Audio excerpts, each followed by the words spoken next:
আসসালামু আলাইকুম। আমি তানিয়া সুভাষিতা। আমি একজন সাইকোলজিস্ট, কাজ করছি এমপ্যাথি ক্লিনিকে। গত ভিডিওতে আমি ওসিডি নিয়ে বলেছি ওসিডি কী এবং ওসিডির প্রকারভেদগুলো কী। ওসিডি হচ্ছে একটি ক্রনিক মানসিক রোগ, যেটা হচ্ছে অবসেসিভ কম্পালসিভ ডিসঅর্ডার। এখানে ব্যক্তির মধ্যে এক ধরনের অবসেশন থট আসে, ইন্ট্রুডারের মতন তার ব্রেনে ঢুকে যায় এবং সে সেটা করার জন্য একটি কম্পালসিভ বিহেভিয়ার করে। এটাই হচ্ছে ওসিডি। এটি একটি ক্রনিক ডিজিজ, এটা চলতে থাকে এবং রিপিটেডলি তার মাথায় যেহেতু এই থটগুলো আসে, রিপিটেডলি সে এই কাজগুলো করতে থাকে। তো এটার কয়েকটি প্রকারভেদ নিয়ে আমি গত পার্টে কথা বলেছি, যেমন হচ্ছে religious obsession, dirt and contamination, তারপর হচ্ছে চেকিং অবসেশন, তারপর সেক্সুয়াল অবসেশন, প্যাথোলজিক্যাল অবসেশন। এগুলো গত পার্টে বলা হয়েছে। আপনারা একটু কষ্ট করে আমার গতবারের ভিডিওটি দেখে নেবেন।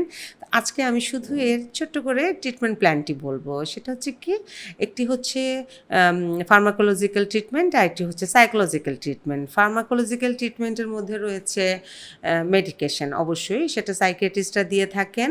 এই ধরনের অসুবিধার মধ্যে যখন পড়ে একজন ব্যক্তি, তার পরিবারের লোকজন সাধারণত তাকে নিয়ে যায় সাইকিয়াট্রিস্টের কাছে এবং ব্যক্তি নিজে বুঝেও যেতে পারে, দুটোই হতে পারে। তো সাইকিয়াট্রিস্টের কাছে গেলে ওনারা মেডিকেশন দেন, সেটা থেকে তার এই সমস্যাগুলো কিছুটা কমে আসে। তার পরবর্তীতে সাইকোলজিক্যাল ট্রিটমেন্টের জন্য নিকটস্থ কোনো সাইকোলজিস্ট বা মেন্টাল হেলথ কাউন্সিলর বা সাইকোথেরাপিস্টের কাছে ওনারা রেফার করে দেন। তো সাইকোলজিস্টের কাছে আসলে যে ট্রিটমেন্টগুলো ওনারা সাধারণত করে থাকে সেটা হচ্ছে রিল্যাক্সেশন থেরাপি দিয়ে থাকে, এক্সপোজার থেরাপি দিয়ে থাকেন এবং আরেকটা যেটা করেন মেডিটেশন করে থাকেন। এবং এর মধ্যে আমি বলব যে পিএমআরটা এর মধ্যে খুব ভালো কাজ করে। সেটা হচ্ছে গিয়ে ব্যক্তির একটু রিল্যাক্স ফিল করে, যেহেতু এটি একটি অ্যাংজাইটি ডিসঅর্ডারের মধ্যে ওসিডি পড়ছে।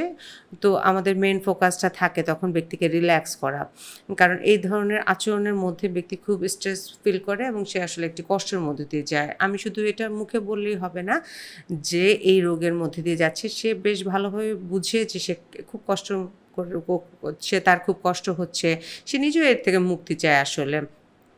তো আমার ছোট্ট করে বলা, এর পরবর্তী চেষ্টা করব আরও বড় করে এলাবোরেটলি বলতে, আপনাদের সাথে এইগুলো নিয়ে আরও আলোচনা করতে।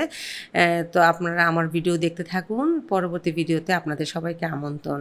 এবং এই ধরনের সমস্যা থাকলে আপনার নিকটস্থ কোনো মেন্টাল হেলথ কাউন্সিলের কাছে অবশ্যই আপনাদের প্রিয়জনকে, আপনজনকে বা পরিচিত যারই মনে হচ্ছে যে এই ধরনের সমস্যা রয়েছে নিয়ে যাবে। আজকের ভিডিও এ পর্যন্তই। পরবর্তী ভিডিও দেখার আমন্ত্রণ রইল। আমরা এমপ্যাথি পরিবার আছি আপনার পাশে সমস্ত মানসিক স্বাস্থ্যসেবা নিয়ে। যে কোনো মানসিক স্বাস্থ্যসেবা নেওয়ার জন্য আমাদের সাথে যোগাযোগ করুন। ধন্যবাদ।